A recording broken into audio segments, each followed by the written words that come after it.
Ladies and gents, welcome back to the final main session of day one. This is going to be about owners' reps. I'd like to hand over to Donna Green from WICO, your moderator, who is going to take you through the panel and do some good chat. Over to you guys. Hello, hello. So I'm going to let the gentlemen introduce themselves. I'm Donna from WICO, as mentioned. I'm head of new builds, and I also manage my own projects at WICO. Tim Kershaw again, Sales and Marketing Director from Dunya Yachts. I'm filling in for Vasco, who couldn't make it, so I'll represent the shipyards for this. Hi, I'm Richie Blake. I'm Managing Director of Dohle Yachts. I come at new builds from a bit of a weird perspective, I suppose, having worked in class and flag previously as well, so it's a bit of fun and games. Hi, Derek Munro from Divergent Yachting. Been a new build owner's rep for 20 odd years, and prior to that, a captain engineer for 18 years. He is that old. Very good afternoon buddy. to you, ladies and gentlemen. Well done for making it this far. Please bear with us. It's not a million miles away from beer o'clock. My name is Julian Smith. I'm Regional Director for Europe, Middle East and Africa for the Cayman Islands Shipping Registry.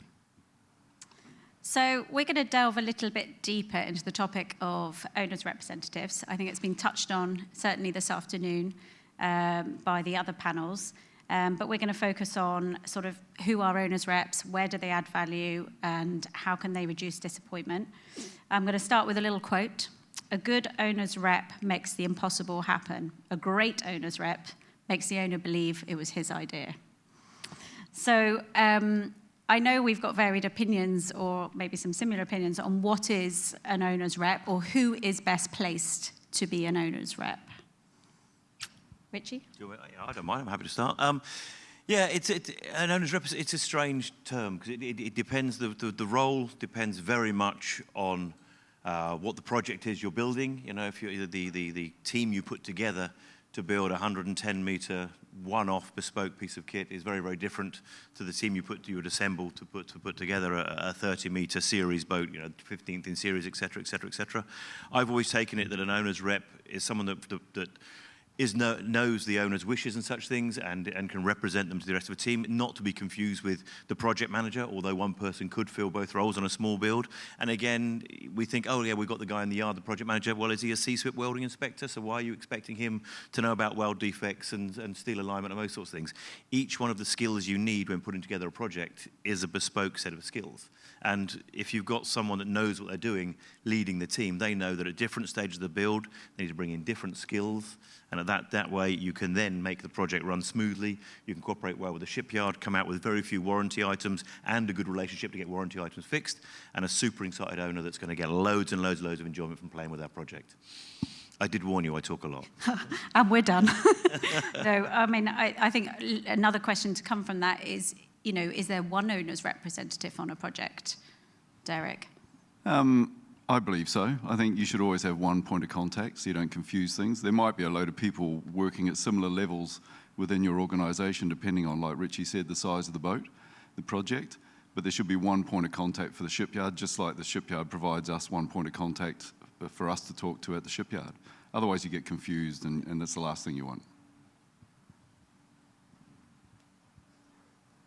Absolutely, couldn't agree more. I think from our side in Cayman, we're very, very active in the new build market. I think right at the moment we've got somewhere in the region of about 270 new build projects across about 62 different shipyards.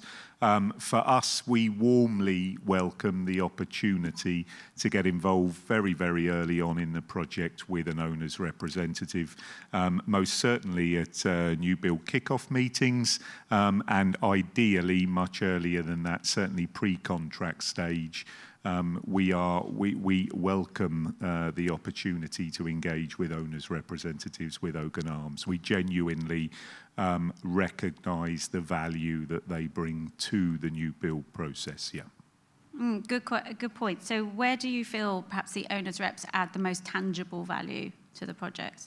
Good point. I think for us, really, we're kind of regarded in a certain capacity as a consultant flag.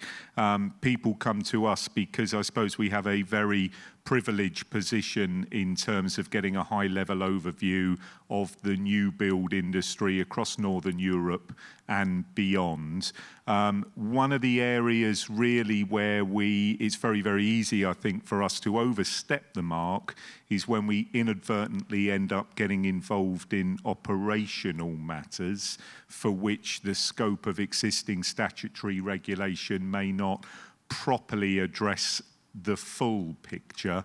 And I think for us, it's not really our role to be doing that. That is where we look very much towards the owners' representatives, the experienced build captains, the experienced chief engineers, the experienced guys who come from a seagoing background to deal with a myriad of issues that sometimes the builder is looking to the flag state for input on, when in reality we aren't the organisation that is best placed to provide the appropriate advice.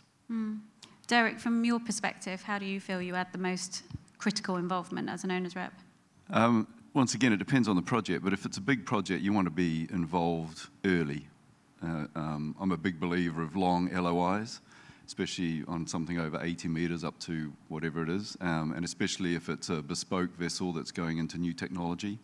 I believe that you should, if necessary, you miss that first slot and you take the next one, but the time you've spent with the shipyard, finessing the specification and going through the maker's list and removing as many little hurdles as possible, in the end will save you time and save the client money. So, as early as possible, but then if it's a small 50, we say small, but a 50-metre boat is still a big boat. And if it's a custom, it's not a custom, but it's a production vessel or semi-production vessel, you could potentially come in a little bit later, but you still want to make your changes as early as possible to save the client lots of money. Richie? Well, also building on that, time spent in pre-engineering specification, it's never time wasted. It's always very valuable, and it takes away a lot of the friction between the yard and the owner's team, specifically the owner's rep, as Derek said just now. You do need to have a head of this team. We're going to call them the owner's rep. But if you do miss the slot and go to the next one, you get more time. You can then do the more pre-engineering. You can get to a lot further things, and it just builds on that relationship with the yard. It just builds on getting a smooth process. And most owners that look to go into a new build, they obviously you can't say it's always the case, but often it's because they want to enjoy, they want to experience that as well. They're not. It's not like I'm going to buy a new car. We're going to have a look around the factory. This is this is a different piece of kit. It's a different animal. Often you'll find that the owners are interested and excited by the project, etc. as well. And in that way, why would you deny them that enjoyment? As I said when we were having a cup of tea earlier, let's not forget whose money we're spending at the end of the day. Yeah, very much agree. And I think it was touched on earlier with the brokers, but I think, when we get involved as owners' reps or as project management side, perhaps, I think is interesting because perhaps we have a different desire for that process that, the longer it is, I'm with you, Derek, the longer it is, the better. The more we're going to get out of it, and we know that the project will be more successful. And there's always that sort of discussion with the broker who's keen to get the pen on paper. You're often fighting a broker who wants to obviously, and I'm not saying it in a negative way, but they want to sign off as quickly as possible because, as they said, they've spent 20 years developing this relationship and they want their money back. Totally agree.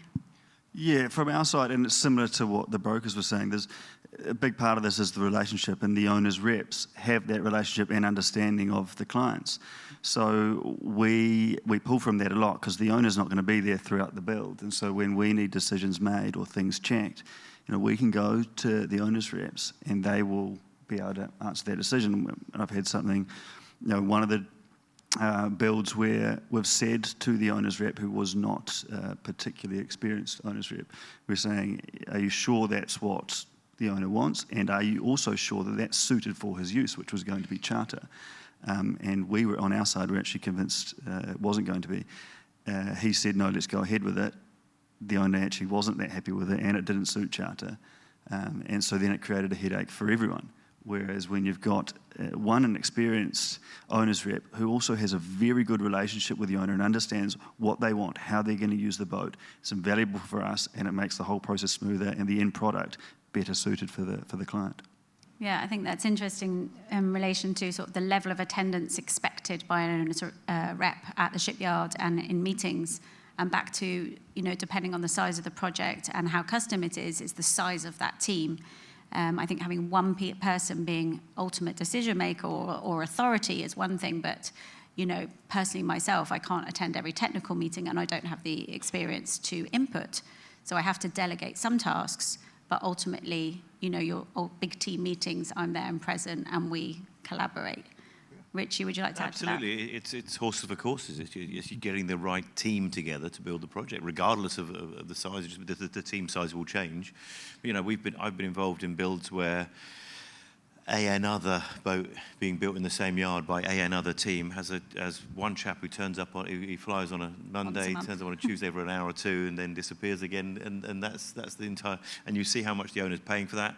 You're 6 weeks before delivery, they don't know what flag or class it's going to even, and it's just an embarrassment. And it breaks my heart because our industry still has people like that in it. Then owners are not fools. They feel burnt, they feel let down, they feel poorly served, and they don't come back. And they tell two friends, and they tell two friends, and in the end, it damages all of us, regardless of how the rest of us try. So it is important that we actually all pull in the same direction. We all do the right thing by our clients, because then that generates more business for all of us. Have you seen any pushback or conversation from shipyards about who the owner's rep is, who that contracted party is? I know of people that yards won't have in the yard anymore.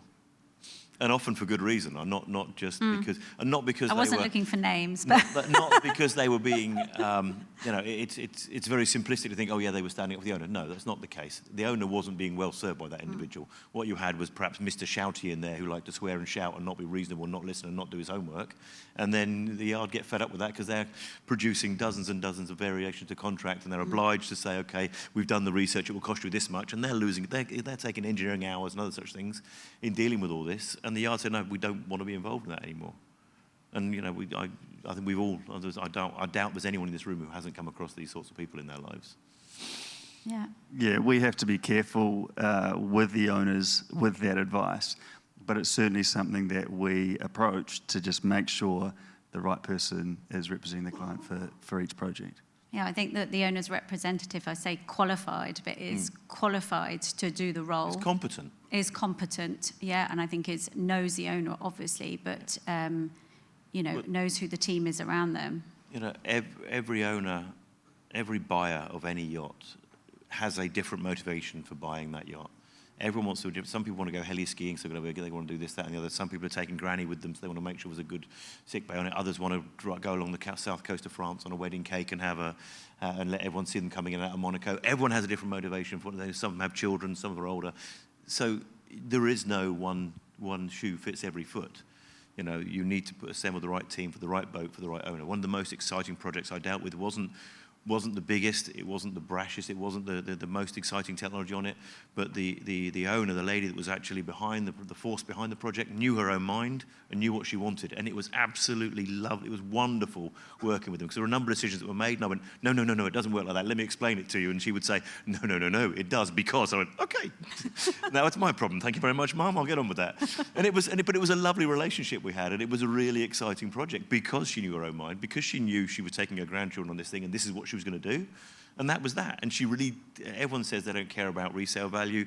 Well, they don't when they're buying it, but they do when they're selling it. But she is the one person I would put my hand on my heart and say she really did not care about resale value. In her words, my children will sell this boat, I'll be gone. I think that's the same as we spoke about this last year, didn't we? People who are pushing the boundaries don't really care about resale value. No. They're in it to prove a point, to create something better for the planet or whatever their vision is, and so therefore the resale value is of no consequence. No.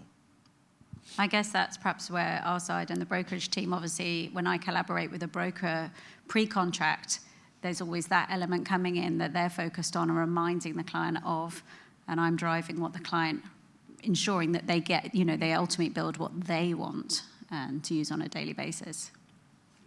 Perhaps one element that I could add to that while we're talking about, obviously, the importance of fulfilling the owner's wishes and the owner's needs, which is obviously right at the centre of everything that we are doing.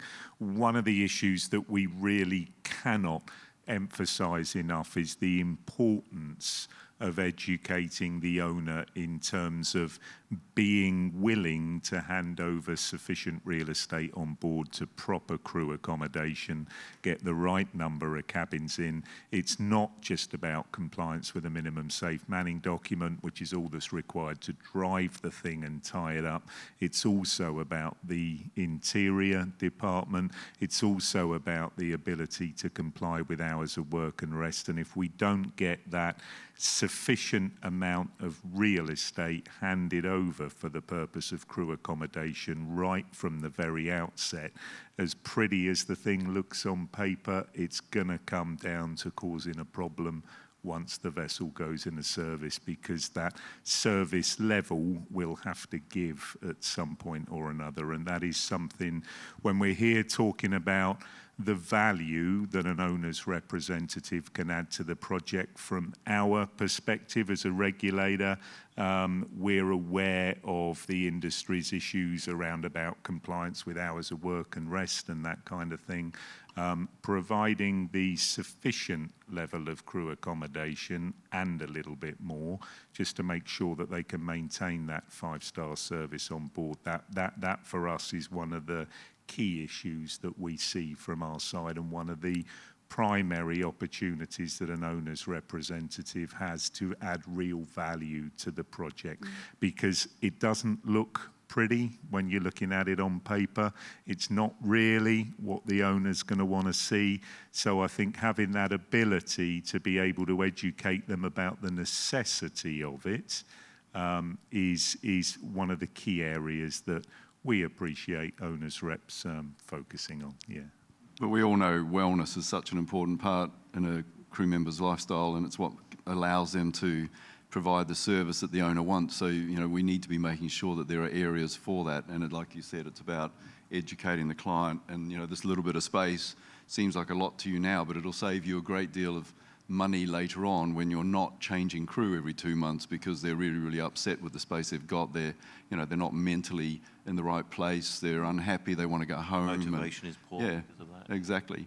And we talked about this over dinner last night. We were chatting about the fact that a lot of, we've seen recently a lot of commercial designers, people who are famous for building hotels and or apartment blocks and stuff, coming into the yacht industry because the client likes them, because they've done business together before, and they don't actually understand how a yacht operates and why it's so different at sea.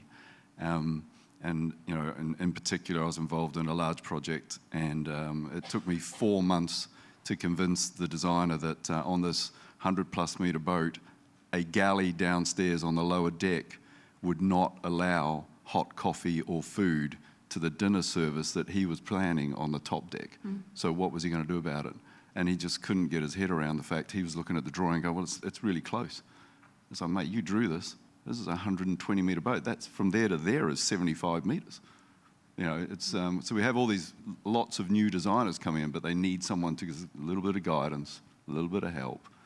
I mean, I was crew for 10 years, so I fully agree with protecting the crew side, and I always feel it's hopefully something I can help with particularly, but it goes back to who's part of that team, of that owner's team, and yes, there may be one representative, but everybody on that team is representing the owner with their expertise and what they bring to the table, and ultimately we've got one person, giving it the okay.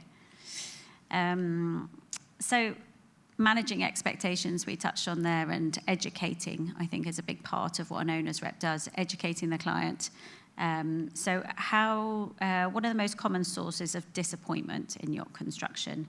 And how do you feel that as owners' representatives we proactively mitigate any issues? I think one of the biggest things that you hear about is exactly what Julian raised just now, what we've just been talking about. Owners go on board with a few of their family or whatever, and the the owning couple, as it were, the owning couple, as it were. It's rare that I get told I'm too quiet.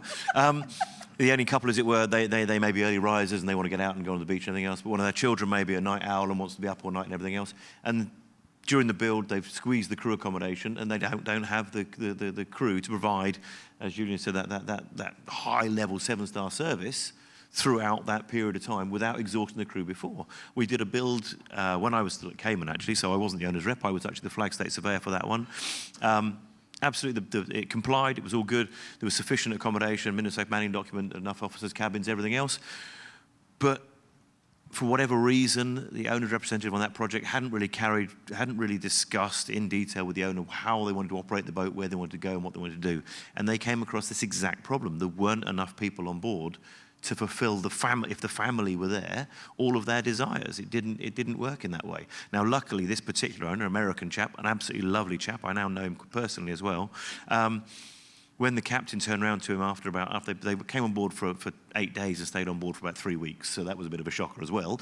But I said to the captain, "That's great. That means they're enjoying it. They love it. They spend all this money and they're having fun. That's a positive." And he said, "Yes, that is a positive, but the crew are all absolutely knackered." And they said the captain actually turned around to the owner and said, "Look, so we need to stop for a day. We need to give the crew a rest." And the owner was super chilled. He went, "Yeah, okay, no problem at all." And they went ashore and they stayed in one of the apartments or whatever else, and they disappeared and they came back and carried on. At the end of that, they were taking the boat back in for its warranty docking, and there's other bits going on and what have you. And the owner said to the captain at that time, "Whilst you're in, have a look at additional crew cabins because I don't want to stop next year." And it was lovely that he had the foresight to himself to actually say, "Let's look at some more crew accommodation because I need more people if we're going to run this boat like we want to," having spent that amount of money. It's a classic though, isn't it? Because you sit down and you have the GA in front of you pre-build and you're with the shipyard and everything, and the crew quarters meets perfectly the minimum safe manning. And the thing is, if you haven't got to know your client and the fact that he likes to party all night long and he likes to do all these things, when you could have actually added 3-4 bunks or whatever that would help that, you could have done it right at the beginning. But everyone's just going, "This is the minimum safe manning. Let's stick to this because it's cheaper." But in the end, it costs you more money. Yeah. So. Yeah, and it's often a difficult conversation for us to have as the shipyard to the client, things like that. And that's where it's great to have owners' reps to step in who have that relationship and can progress that conversation a lot more quickly, because it helps us a lot, especially in the fact if we've built a very well-performing yacht, whether it becomes charter or otherwise, that brand is great for us as well. So we love that we have good owners' reps making those decisions early, putting that advice in front of the owner, because it benefits us as well in the long run as a shipyard. Well, so it works for the whole industry. If the owner comes out, if the buyer comes out of the build process super excited and super happy, they're going to tell their friends, and it comes back around again. It helps not just your brand or the shipyard's brand, because your badge is on the side of it. As Stefan Schrager, who I haven't seen today, but he works for King. He said, "Richie," we were talking about a couple of things. He said, "Richie, in a few years' time, the current owner may sell the boat and he won't be involved anymore. He may change it from Lloyd's to Rena, from Cayman to the Isle of Man. They may change from your management company to another management company, but the A&R badge will still be on the side of the bloody thing." So it is important. Shipyards, responsible shipyards, recognise the value of that brand. And it's rare. I have said to a shipyard before, "You spend a lot of money on your branding.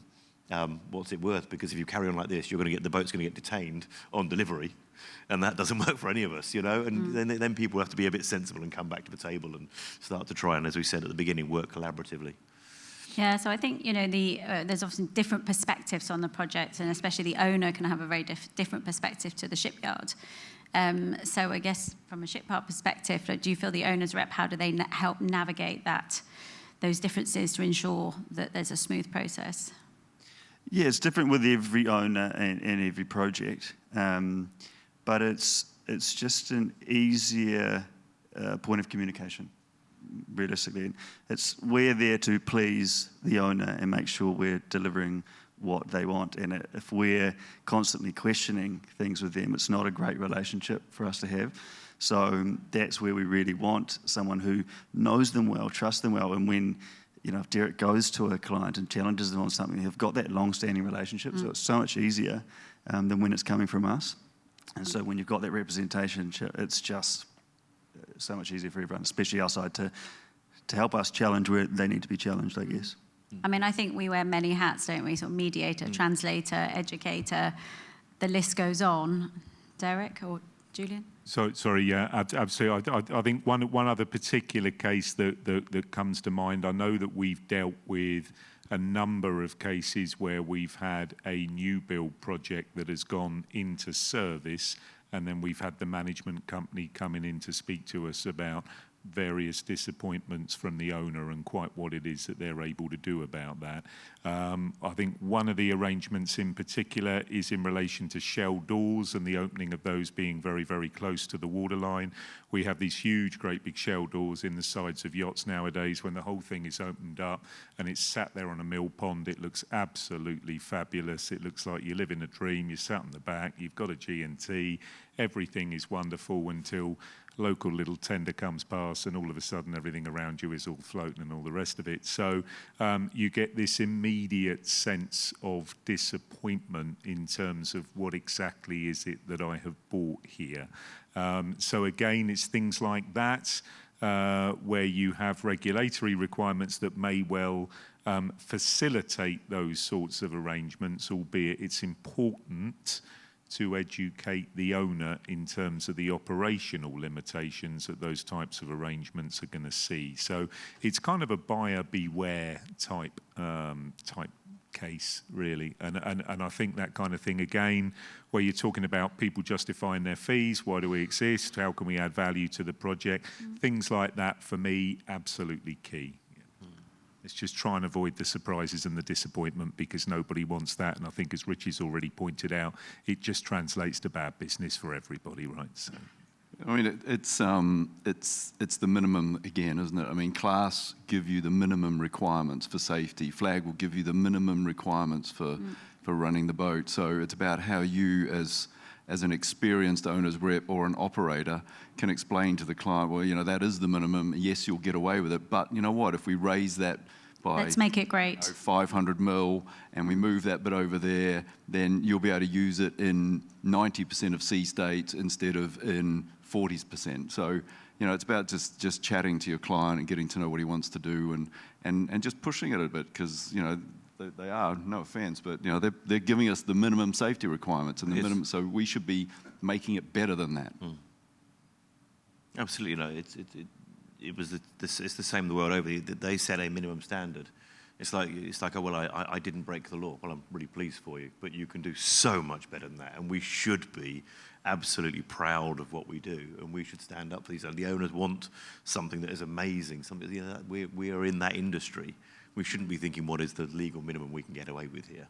Yeah, which I think goes back to, you know, what qualifies someone to be an owner's rep, and, you know, the experience I've had with, you know, a particular yard is that, you know, the owner's office wanting to play that role, but the reality of their experience, and they will actually, we'd like to have you as a secondary signature at minimum to ensure that we know someone's understood and someone has really listened and someone has, you know, given guarantee on the decisions being made. So I can see some questions popping up, but I'm going to ask you first, perhaps you could share, maybe Julian, we'll start with you, an example of a project where the presence or absence of an owner's rep in a project you've dealt with actually had an impact. Yes, yeah, very much so. I think for us, one of the biggest challenges that we have, we're very, very active in the Italian new build market. I think at the moment we have in Italy about 124 new build projects on the go with them at the moment, and the vast majority of which are less than 500 gross registered tonnes. And in those cases, it's common that we don't have owners' representation in place at the start of the project. In addition to that, I think a number of the issues that we have is that we'll get the shipyards coming to us requesting acceptance of equivalent arrangements that may well require additional operational burden to be placed on the operator as part of the conditions of acceptance. Clearly, if there is no owner's rep available to take responsibility and acknowledge that they are aware of that additional burden and that they, acting on behalf of the owner, are perfectly happy to accept that, then again it goes back to all of a sudden this big surprise popping up at the end when the captain and the crew appear, and then we're coming on board right at the back end of the project and saying, incidentally, this has been discussed and agreed, and unsurprisingly, that then leads to upset. So for us, it's really for us, it's about transparency. First and foremost, we would like compliance with prescriptive regulation as written. What that translates to in reality, we are often being approached saying, well, okay, we can't do that, but however, we can do this and we can introduce additional mitigating measures in order to address the balance of safety, and we would subsequently propose that this alternative arrangement provides an equivalent level of safety, which is fine, but for us, we'd much rather the buyer be made aware of that right from the very outset. We don't want to be the bad guys to say, well, okay, yeah, we'll accept it, and then all of a sudden people are pointing fingers at us very late on in the project saying, well, hang on a minute, what's all this about? Why are you accepting this? As I mentioned at the start of our discussion, we welcome engagement with the owner's representative with open arms right from the outset, preferably earlier. Yeah. Okay. Derek, do you have an example? No, because I've always been an owner's rep, so.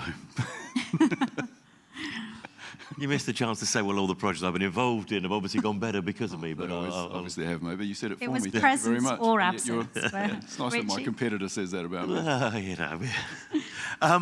No, I think where a yard, coming back to what Julian said to a degree, where a yard is building on spec, there isn't an owner's rep at the beginning, obviously, and they're doing pre-engineering work and things like that. There's a lot of discussion being made with regards to, is it going to meet the prescriptive regulations? Well, we've done this 1,000 times before. And again, then that adds a burden onto the crew. And then we get back to what we were talking about earlier with making sure there's enough crew accommodation on board, because suddenly you find out you need the extra watchkeeper, because in order to move control from the wheelhouse to the bridge wing, you need 9 people, and it needs to, and everyone needs to stand on one leg and look east.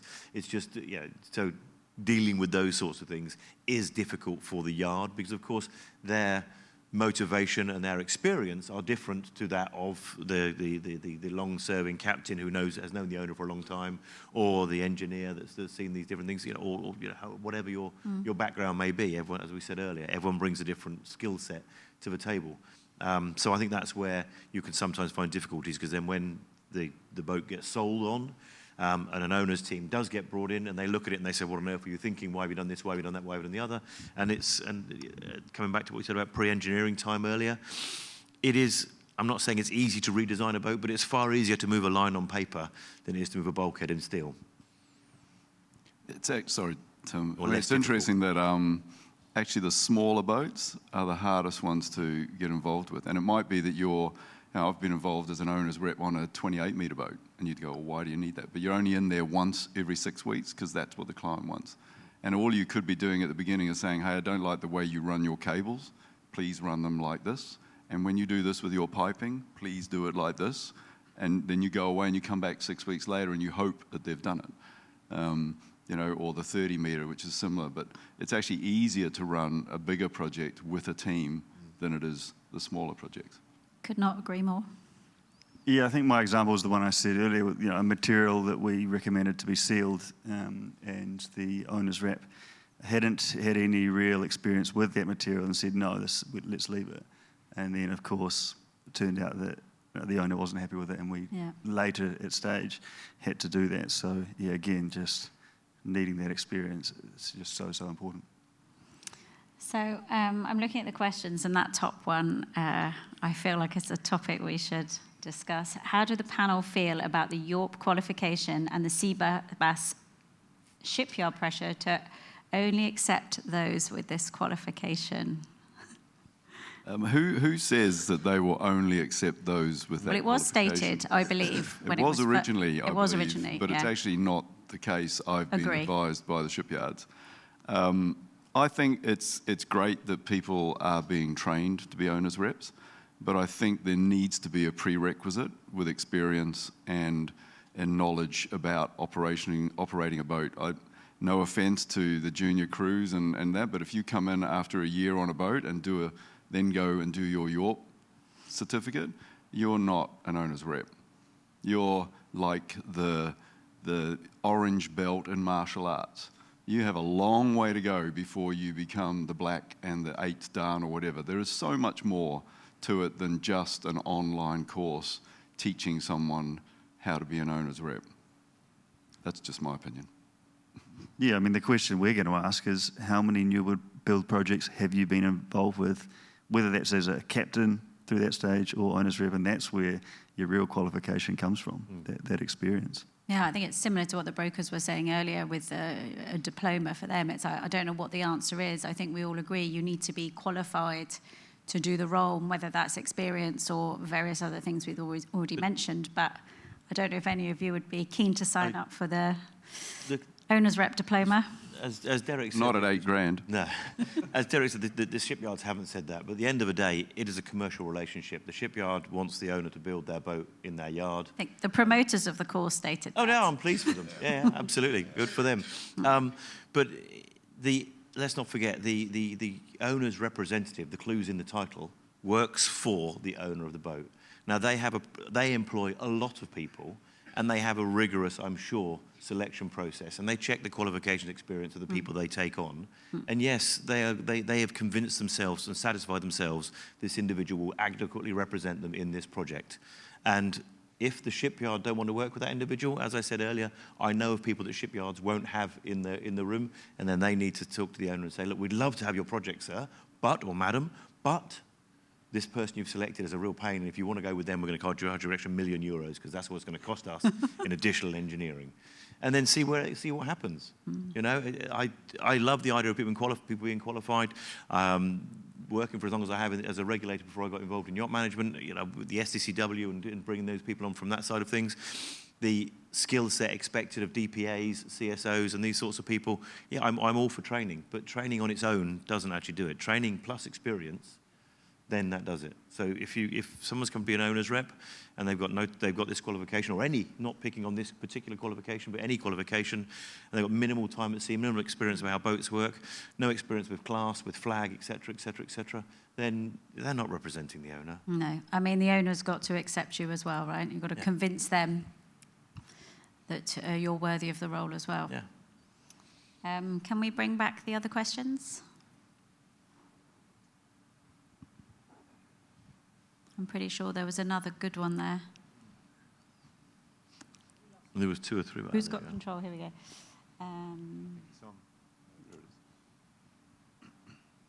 Okay, so what terms can an owner put in the construction agreement to help the owner's rep do their job? Yeah, I feel like I'm stealing the mic every time. There are a number of terms that I'd like to see in there, but unfortunately it is a negotiation with the shipyard, and they might not like those terms. It may tell me to bugger off and go to another yard. I think this comes back to what we were saying earlier about time spent pre-contract, time spent with the specification, time spent with the construction agreement, proper legal representation to make sure things make sense and are understood by all parties, and everyone reads a sentence and understands the same thing from it, the pre-engineering work and those sorts of things. That's what pays dividends. So it's not about putting overly onerous terms in the construction agreement which are going to hold the yard's feet to the fire because they won't sign up to it. It's a negotiation. As long as we all understand what we're buying and the yard understand what they're selling and we're all in this together, then that's where the win comes from. Ultimately, a good project is down to good communications from all parties. And so I think if there was anything I'd like to see in the contract, it would be good, regular, documented meetings from the shipyard and the owner's team. Not all shipyards do it. Some do it incredibly well, and some just aren't interested and do it really, really badly. But yeah, I think if you were going to put any further responsibility on the shipyard, it'd be like, okay, you have to provide a PA to come with the project manager how often depends whether you want it, depending on the stage of the project. You might initially start once a month, and then as the project ramps up near the end, you might go to once a week because there's so much more to do.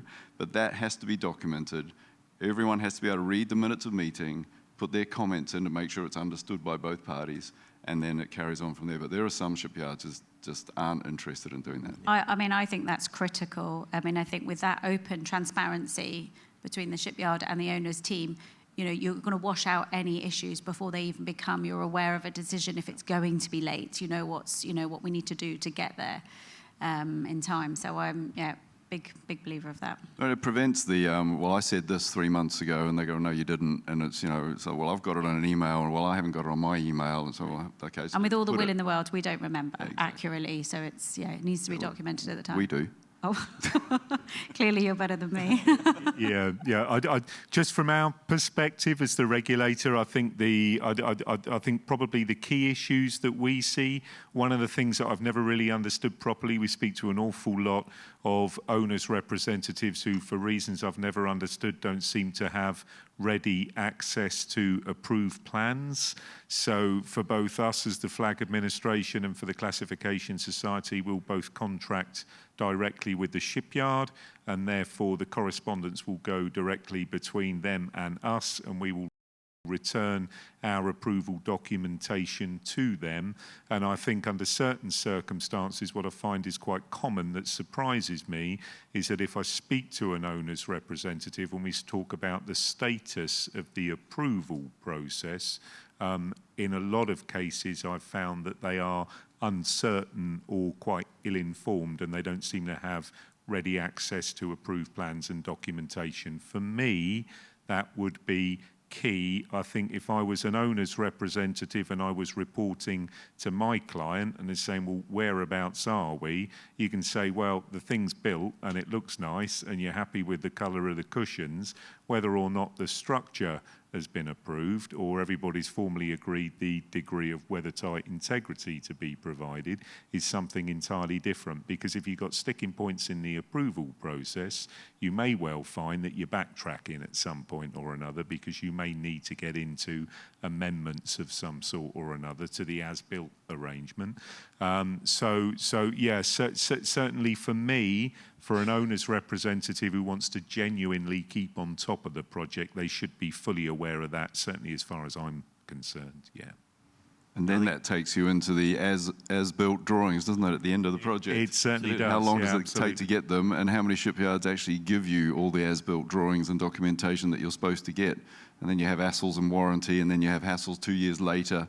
Engineer can't find the right stuff because actually the drawings you've got were for 2 projects before this one, and they moved that DB board from where it is to there, and it's I think it's that critical little line in the contract that states you'll get them within 6 months or something is, my preference is within a month, or if not before.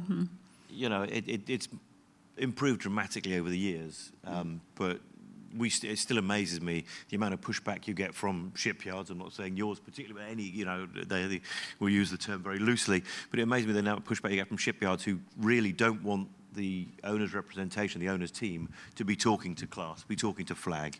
You know, we always say when Flag are going to be there, they're going to be there half a dozen times during the build. We'll be there that day, and we can have a chat and make sure everything works right, and we're all going to work collaboratively, we're all going to be friends.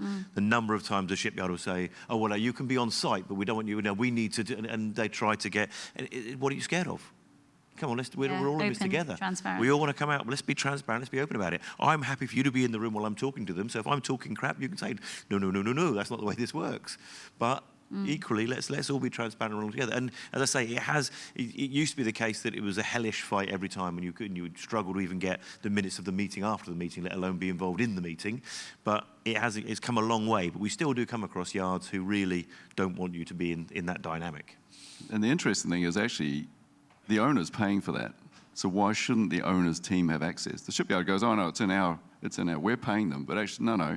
If I chose this classification over that one, you will charge me more or less depending on which one we choose as an owner's team. And the same with the flag state. So therefore, we're paying for it within our build cost.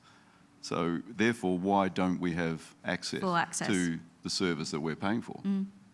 But it's ridiculous because it also serves us as a benefit. You know, and so especially like you're saying, keeping all the records of what is happening, we can look back on that as well and say, well, you guys approved this decision here and there, and then for the longevity of the yacht, we want you to have access to everything. So that boat, performs for years and years and years and does well, because that's great for our brand. So, I'm supporting everything you guys are saying. It should be like that from the shipyard's point of view as well. I mean, it's a partnership, isn't it? I think when we enter into build, I always speak with the clients and say, you want to find your build partner, and your partner's on the whole team, because ultimately, it doesn't end the day you do handover. You've got warranty, you've got continuing whatever. You may want to come back for a refit. You want access to all the drawings, you want the relationship there. Obviously, it normally sits in our management fleet as well, so, it doesn't go away. So, I think we're out of time. Oh dear, there's so much more to say. Richie, you wanted to talk more, didn't you? Well, I was going to keep you all here for another hour or so. I can hear the Heineken bottles being lined up out there, so I am a little distracted, I will grant you, but... Okay. Well, thank you very much, everybody. Pleasure. Thank you. Thank you. Thank you very much.